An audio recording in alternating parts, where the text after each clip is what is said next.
If you're watching this and you're kind of thinking what for me is best, there's a general rule of thumb that we sort of would go about. There's so much about these days, as you all know, on social media, of people getting ridiculously shredded. Most people start trying to bulk when they're too heavy. Yeah. Would you say you kind of think there's a good rate of loss that people should really look for when they're trying to do this diet so it doesn't go on forever? When I tell them that my first diet, I lost, I think it was like 47 pounds. It could literally be 40 or 50 pounds, and like that's what most people fail to realise is, Oh shit, like yeah, it's getting hard now.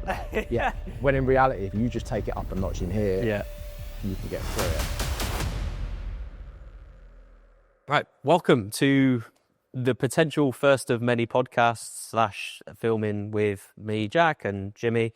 We're going to talk today about just generally what people think they know about fat loss versus what we know from coaching hundreds of guys over the past 8 years for me, and for old timer over here. Yeah, what are we looking at? longer, maybe 14. 14 years for him. I was in school then, so Yeah. I was... Fixing pipes. Yeah, I was fixing pipes and... What kind of pipes? But no, just talk about that and generally what people think they know versus what we actually know from coaching a lot of people. Now, the biggest thing that we find with people when it comes to this is actually they don't really know what body fat that they need to end up at. And this, for a lot of people, can be make or break when it comes to just actually the long term for them as well. Stopping their diets early, never really fulfilling it the whole way through. And I don't know if that's something you found a lot over the years with people that you work with and stuff. Yeah, I just mean it's expectations, isn't it, of where you think that you need to be, and just like constantly chasing rather than actually setting a realistic target of what you can physically achieve, yourself. There's so much about these days, as we all know, on social media, of people getting ridiculously shredded. I think you have to sort of like... Do you think that sets an unrealistic expectation for, I think it does, for people, like, of what they actually think they need to get to? Like, quite a someone lot being really shredded, thinking that should be where you should be when your fat loss finishes. For quite a lot of people, yeah, because I think, obviously, like, we've had people that have got to that stage, but it also encounters another level of where you need to be. Like, of course, genetics come into play, and some people just get stupidly lean, stupidly easy, and then people will be like, how he does that? It's like, well, there are a few factors, but yeah, a lot of the time it's them big highlight reels. They often are a bit more of a struggle than what we could be, looking for potentially for just not everyday clients, but people who just want to get lean. Yeah, for sure. So for the people that want to get lean, we typically would always recommend anywhere between like 10 to 15%. And it's such a big range. And I think that number's flown about a lot in the industry as like the gold standard for people to get to. And not many people actually know what that looks like. Because when you're 20, 25% body fat, 10 to 15% is the dream. Like you're sort of looking at that, and you might see people in the magazines talking about like what that looks like. But what do you think that visually is for a lot of people, 10 to 15% as like a marker to look for? Because we all know body fat measures on scales and everything else like that, they're massively off. They're never truly accurate. So like, what would you tend to look for in a client? I mean, when you're looking towards that sort of 10% mark, which people will say, and I mean, I think, I don't know about the studies these days on like how accurate you can sort of test body fat, but I know like some of the pods in the universities and stuff will give you a pretty accurate reading.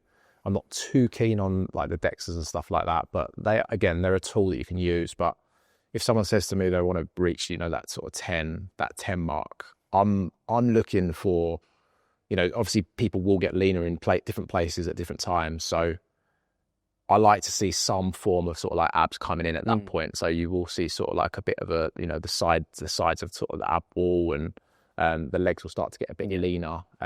Not shredded as such, like, not shreddy, but it's not shredded gold. No, hamstrings not in yet, but with that 10%, you will start seeing like, the abs come in a lot more. That's what I like to look for most people. But again, a lot of people are different, and they might have, really lean arms or not so lean on the stomach. As we were just talking about, like for myself, like towards the end of the diet, I have to really delve in to get my abs to come in. So again, it's a very much it depends situation. So I don't know if you have any sort of like different opinion on that. Yeah, I think we've done dieting now for, I mean, I first competed in 2015. So getting on 10 years. I was 2018 first time. 2018, but you'd obviously dieted before that as well. So like we are quite experienced in the sense that we know now with certain weight points where we need to be. So like I know when I get to a certain weight, I'm probably going to be at this body fat percentage, or another weight, I'm going to be at that body fat percentage. So it's really easy for us to guess. And I think that's the difficulty if you're just starting out or fairly new in your journey, is you are gunning for this target, which it could be 20 pounds, it could be 30 pounds. It could literally be 40 or 50 pounds. And like, that's what most people fail to realize, is you probably have way more than you think. I remember when I first dieted for my show in 2015, I was 40 pounds. Like, that's a lot of weight. Like 40 pounds is so much weight for, I wasn't even that heavy at the time. Of course, that was like for competing, bodybuilding, so you're quite shredded. But the reality of like when it comes to getting to that percentage, and we'll get onto like why it's important in a minute, is it's going to probably take just that little bit more. And that for me is something we often find. But no, for me, abs are the last thing to come in. It's the like muscle group for me, which is the least prominent. Yeah. And it takes the longest. And that's, to be honest, for a lot of guys as well, tendency. No, I mean, like similar stories, like I would like do my sort of like one-to-one coaching job, and I see my clients on a daily basis. And when I tell them that my first diet, I lost, I think it was like 47 pounds. There's so much weight. And they saw me at the start of the process, and they wouldn't have imagined that I would have had to lose that amount of weight. But you know, it's like what, 4 or 5 stone or something. Yeah. You know, so you end up so. But obviously, this is the extremes of the diet. But still, for us in the industry and losing that much body fat, why can't just someone who hasn't really got that much experience lose like 50 or 60 like over time? Yeah, it's doable. But it's definitely doable. And why do you think it's important to get to this level? Because again, it's thrown about. I certainly talk about it. I'll often say 10 to 15% to a lot of clients before they start bringing their calories up. But is there like a golden reason as to why you think it's a good idea to get there in the first place? I mean, just from dieting clients, myself over the time, like you'll find like, your resting heart rate gets better, your fitness gets better. Like you might drop a little bit of strength, but you don't tend to that much until you delve over into that sort of like almost that bodybuilding like situation where you start to notice that real drop off. Yeah. I know clients do say about it sometimes, but I think that's firstly them encountering that, oh shit, like the end. Yeah, it's getting hard now. Yeah. When in reality, if you just take it up a notch in here, you can get through it. But what was the question again? Because I was going to go into it. Just around like why most people start trying to bulk when they're too heavy. Yeah. So the situation goes like this. Someone will get lean and not lean enough in this first situation. They'll think that they're in a good position. Calories will come up. They'll have a few heavy weekends. Their training will be okay. And in 4 months' time, they would have gained probably close to 10 kilos. They'll look no different. They'll look just as heavy with body fat gained, and then they'll be back to dieting. So all you do is you get stuck in this loop. You do a diet, you get to the point where it's not kind of carried on for long enough. You then calories back up, and then you've gained that weight back, and then you're back in that circle. Versus going all the way, stripping the body fat off until you're as lean as you can be within reason, without taking the absolute mick with it. And then you're setting yourself up for 6, 9, 12 months of proper lean gain if you do it right, by taking more off rather than just stopping when you're probably 10 pounds off of where you need to get to. That's why I'm a big fan of it, is the longevity you get off the back of it. Because we all know we can gain muscle at higher body fat ranges. Of course. When I first started, like that was what I did. I went on a perma bulk, and I think that's what we've all done. Absolute dream. I think just absolute horrific clips of us.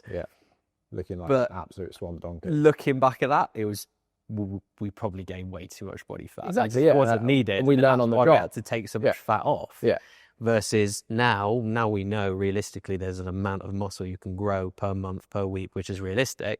Probably wouldn't have done that, and it would have meant for less harder diets as well. I mean, even my sort of like what I would call like a push up or a gaining phase now, like for me, obviously I can only relate to it based off of me doing bodybuilding. So I would say that I would go like 25 to 30 pounds sort of max over what my stage condition would be. So for me, like, 30 pound max. But before, like when we're talking about that, like I was always chasing to get over 200 pounds. So it's like a magic number on the scale, isn't it? Me and Charlie, I used to send him pictures on the scale. So obviously he's naturally about 10 pound heavier than me anyway. So I was trying to chase it. I remember just weighing in and then going and eating like 2 bananas and like, oh, I'm nearly there, sitting on the scale. 200. But yeah, like it's like with junk volume in the gym, it's almost just junk weight. That's a good way of doing it. You're just putting it on for no real reason.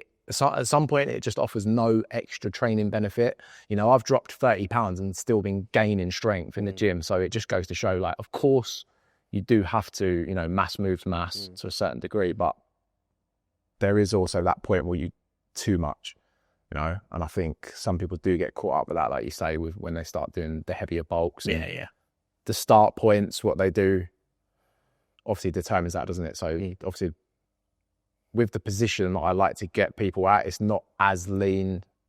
You don't have to get stupidly shredded after before you start pushing back up, is what I'm trying to say. So yeah. Yeah. I'm like, maybe just overlay some clips of like what we think is good body fat percentage. So like this would roughly be what we'd be looking at, 20 plus 25% body fat if you're in this position. This here is probably around 15 to 20%, and then this here is about 10 to 15. So like those are the areas that you can visually now look for if you're sort of watching this and thinking, okay, I want to get to a certain level, but I don't know what that looks like. That's probably what you should be roughly aiming for. And we'll put a mix of the clients in so you can just see the different body fat types. So the big thing as well, obviously, when people diet is it can take forever to do it because a lot of people, one, they don't have an end date. Two, they lose weight at a very slow rate, which is fine. Like, certainly losing weight at a slow rate isn't like a problem. But would you say you kind of think there's a good rate of loss that people should really look for when they're trying to do this diet so it doesn't go on forever? Yeah. Because I've seen diets go on for a year plus that probably doesn't need to, and it's taking time away from bringing calories back up eventually. Yeah, I think it is very person dependent on this one. And it's such a comment that you'll hear from me all the time. But I've got clients who are doing just like at the moment, they're doing really steady like drops each week, like, you know, like Johan and Steve, for instance, like two of my clients at the moment, and they're just dropping and dropping. Yeah, everything's better in the background. So like health benefits are better, like they're feeling more energized, the strength's still going up in the gym. So it's hard for me to say what's what, because I know that some people's adherence to it can get like shot really quickly. So they are the type of people that need to get in and out quick. You know, it's almost like what we would call mini cut, you know, like 12, 16 weeks of just consistently just getting it off quickly and then looking to reverse. I mean, what I like to tell people as well is when they do get down to that point and they do reverse, like don't be over upset if your weight does come back up. Like that is the idea. And if it's the first time you've done it, you know, the fat's always going to distribute differently as well, I find. 100%. So that's why we do multiple diets, because it never goes on quite the same. Like, I don't know about you, but like it will always distribute differently. So I know it's hard to say for people who have been dieting for a long time, but the next diet is always going to be easier and it's going to just, you know, put you in a better position moving forward. Yeah, that literally is exactly that. And I found that with myself as well over the past couple of years. Every diet I tend to do is a bit more easier when I've gone through the phases properly. But no, I think with the rate of loss, if you're watching this and you're kind of thinking what for me is best, there's a general rule of thumb that we sort of would go about 0.5 to 1% per week. That's a gauge. So if you're 200 pounds, £2 a week. If you're 400 pounds, you're probably going to lose it quicker than £4 a week. But that's a good gauge. And one of the things we do find, well, I find anyway, is like the guys who start heavier, your big body fat ranges, I think they will lose weight quicker, but then it really slows. So it gets to a point where I think the diet fatigue comes in quite a bit for them. I don't know if you've seen that. Yeah, no, of course. I can't. Coffee long stockings in the background, isn't it? I don't know if he's throwing up or not also. You're right, Jacob. Gonna sack the videographer for coughing. All right, we're back. We're back from our hiatus of coughing in the background. Our videographer has not died. He is fine for now.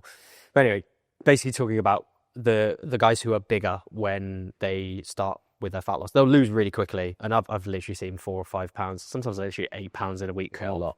And then they'll hit a natural ceiling. And I think this isn't necessarily because they are like not in a deficit anymore, I think the fatigue element comes in, like the diet fatigue. So they start going over a bit more. It's harder to stay on track with. And I think that's where the mindset, like kind of switch that you spoke about earlier, probably is like the thing that needs to come in a bit more. As if you found that with your It's guys. big chunks of weight though as well, isn't it? Like, you know, if they're doing like every week they're doing 4 or 5 pounds, it's like you're knocking on like 15, 20 pounds worth of weight in a month, which is very doable for someone who's like, you know, on that quite big side, but it's a lot of weight, you know, so that, you know, they're going to start to feel some sort of thing really quickly, as opposed to if someone's like a real steady, you know, just gently sort of edging into it. So yeah, I have. But on the flip side, like I said previously, like the real slow and steady burners obviously does offer that benefit too, because they're just, nothing's being pushed too fast. But if you're happy to do it, obviously, you can just consistently drop. Like we might be able to pull up a picture of Johan, and he's gone from, what was he, like 112, 107, or he's like so much now. He's like 80, nearly 80 kilos now. So it's just steady, consistent, but everything in the background's getting better. So he's getting stronger, leaner, like more time to spend with his family, like doing like, you know, like skiing and stuff and all sorts. So both sides, isn't it? Like, I think. And I think the training element comes into that as well. Like the reality is you drop more each week, and we can all lose fat really quickly. We could lose fat at 1% a week every week, but there's two things that come with this. The deficit's harder because you're usually in a bigger one. You don't just lose fat more by chance. It happens because you've put yourself in that position. And training will usually take a little bit of a hit with it. And this is the thing that's really, to be honest, bugging the shit out of me with this whole retatrutide 1,000-calorie diet style at the minute. Great. You could be on 1,000 calories and losing a ton of weight, but how's your training going to be realistically 3 or 4 weeks into it? Sure, you might keep some muscle mass, but even on that amount, you're not fueling yourself properly for your sessions enough to warrant probably keeping the muscle the whole way through. So sometimes a slower diet might actually be a little bit better. Yeah. You can, like say, have more time for actually family things and not be able to be in this horrific deficit all the time and stay stronger, because the whole goal of fat loss is not just to lose fat, it's to preserve your muscle mass through the process as well. What's the point spending years gaining muscle to lose it when you diet because you went too fast? So there is swings and roundabouts for it. And training is one of those things that I think people forget about. They just think, oh, fat loss. Yeah, I think, you know, like if you're losing, I can't remember what I was going to say now, with the sort of like the sort of retatrutide and stuff and the low calories, like you got to think, like if you are coming from a place where you've got to lose a lot of fat, I think you have to build up habits over time. Yeah, it's no good just slamming that all in one, losing it all. Great, like you can do that, but can you maintain it? Yeah, can you maintain the muscle mass that you have on your physique, or are you just going to look like, I don't know, like a empty carrier bag? You know, it's like, but it is though, isn't it? Because I've seen so many people lose so much weight, and then they come to me and they're like, "Oh, well, I'm not happy with like the tone," or it's like, yeah, because you didn't train, like you just like smashed a load of weight off, and I think the slower pace of it is if you're willing to learn along the way, you know, learn the habits, because a lot of the time the habits need to be created from being quite big, because you've obviously got there somehow, right? Like from sort of like overdoing it. So you can't just do it like super fast. Yeah, you don't just think that, you know, just walk into being 25% body fat. Exactly. So it takes time and it takes, you know, patience, I think, a lot of the time. Yeah. But obviously there are cases where you can go a bit faster. But it's like you said, you the habits towards getting bigger and more, like with higher body fat, needs to take time to be reversed. Because those are the things that are going to be challenging, and they're a test in itself. It's like progressive overload for the brain. Like you've got to get used to not going to the cupboards every single day to grab a biscuit out or 2 biscuits. And that's the stuff that takes reps to build on. Right? Yeah, it does. Yeah. Just avoiding those things. So with the training, like I think there's a big thing with regards to the intensity during a diet versus when you're trying to build muscle. I think a lot of people get this wrong, especially a lot of guys that we work with as well, is they will train really hard outside of a deficit. They might be in this bulking phase that they're in. When it comes to the dieting, it's like they change everything. The reps change, the intensity changes, the exercises changes. And I think a lot of people forget that what has built your muscle in the first place will keep it. Sure, as you diet, you might want to change a few exercises that are really hard and take recovery, like you want to recover better from. But realistically, the training is kind of the same. I don't think it really needs to change never really for most. No, it doesn't. I think we talk about this a lot with sort of like clients and stuff, which is fine because I understand that people do want to change things along the way, like with programs and stuff. But if I if I was coaching you, Oh, okay, which, yeah, 1,000 calories, just 5 days a week training. You need to. But the chances are you would probably do the same program for 12 months. Yeah. Like I might move a few movements if you was getting, like, say you wanted to drop down to below 10%, let's say. I might take out some of the huge compounds, which are potentially by that point really sort of like detrimental to what we're trying to achieve. But for the most part, it would be pretty much the same stuff, repetitive. So it's almost like you have to enjoy what you're doing. So that's why I try to find movements that my clients enjoy.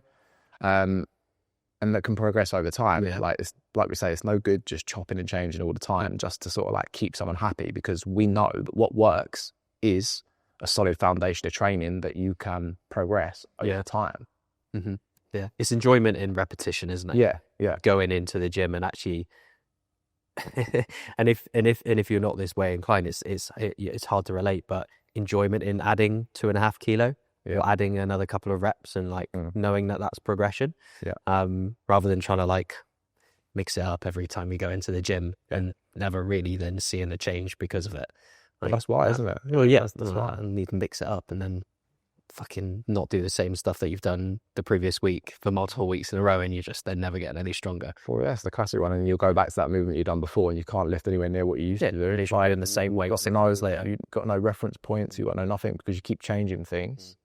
You really don't need to. You need to pick a few things that you really enjoy doing, and consistently do them. And that's like not even just the bodybuilding perspective. That's a general fat loss. That's if you want to, strength. That's any type of training. That's what you want to do, really. You want to pick stuff that you can enjoy, you get on with. Like I do get that, a few alterations, a few changes, because there's stuff like, and I think I've got a few clients like this at the moment, and a few like, isolation type movements. I'm quite happy to change them every now and then because, like a curl is like, how many people are going to be progressively overloading the curl until they get down to 50 kilos? Just like, there with like 40 kilo dumbbells, come on. So it's a point where it's like some of them movements, you have to just think, okay, well, am I just doing this for like just a contraction and just getting through them ones and really focusing on the compound sort of side of things. So again, it's a very much, I'm always willing to learn and look at the data, but it's proven that, sticking to the basics, it's always going to be, your best bet for fat loss, muscle gain, strength,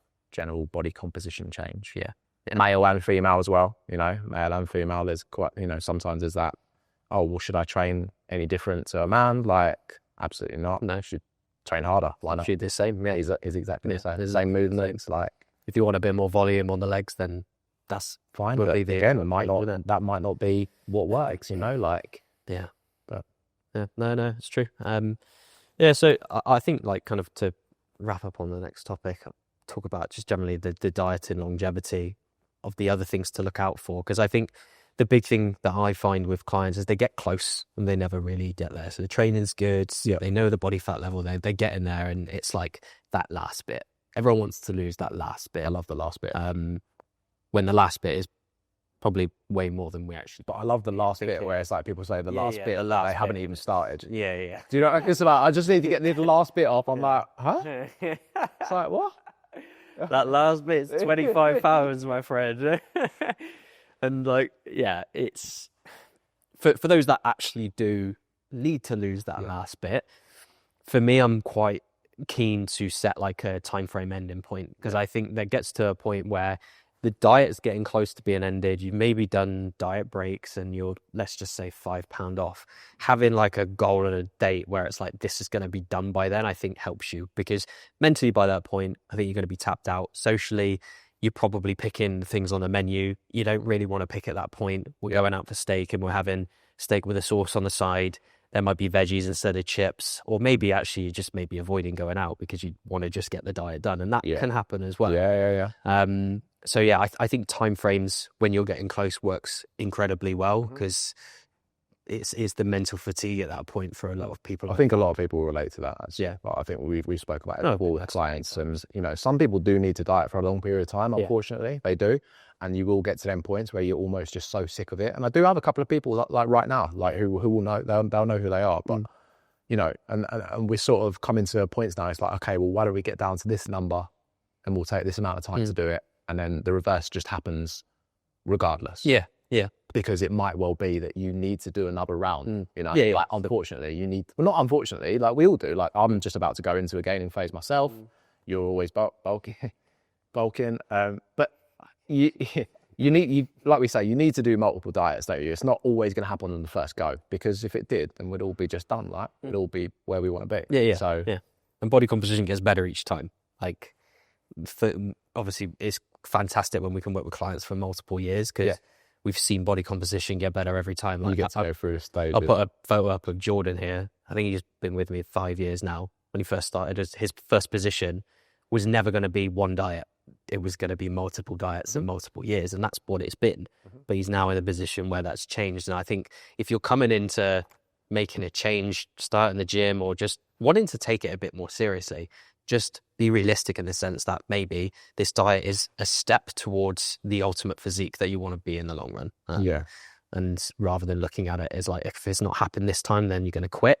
You have to just keep working for it. Yeah, I think it's like, sometimes we look at it and this, you know, you'd have like a bit of a churn of a client as such, but I think sometimes if you're going into coaching, if you're looking at coaching, you do have to look at it for the long term. Yeah. Because it frustrates us, and not even from a business point of view, but a point of view that we know what worked. And we know that if you get past that time, you're going to be so much on it. You know, like people want to get it done in like 12 weeks, which I understand, I completely understand, but the realisticness of it is, it's going to take longer. And you're probably going to have to do multiple stages, like you sort of said, like with Jordan, with a few other, you know, guys, on the shoot specifically. You know, you even got Darren, which we'll probably could put up here as well, but he's just going into that gaining phase now. But I guarantee the next time that both Jordan and Darren diet, they're going to look miles better than the diet this time, with more muscle mass. So it's sometimes just understanding that you've got to play the long game. Because it would be great if it was all done and that's it, right? Fat loss is done. Got all the muscle you want now. See you later. But we would be out of a job as well. Yeah, definitely. Yeah, 100%.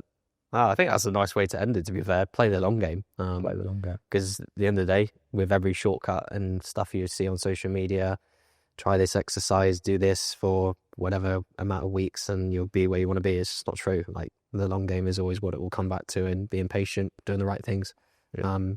So consistently, right? Yeah, consistently. Consistently doing the right things, and obviously trusting in someone if that's the way you're going with coaching, and you know, trusting the judgment of, you know, the longevity of how long it's going to take or how long it should take, as opposed to like what you think it should take. You know, there's too many people that sort of like, oh well, I just want to get in and it's like there's almost no point in that, is there? You know, it's like we would rather see someone stay with us a long time and really achieve the result that they're after, as opposed to Cool. Perfect. Awesome.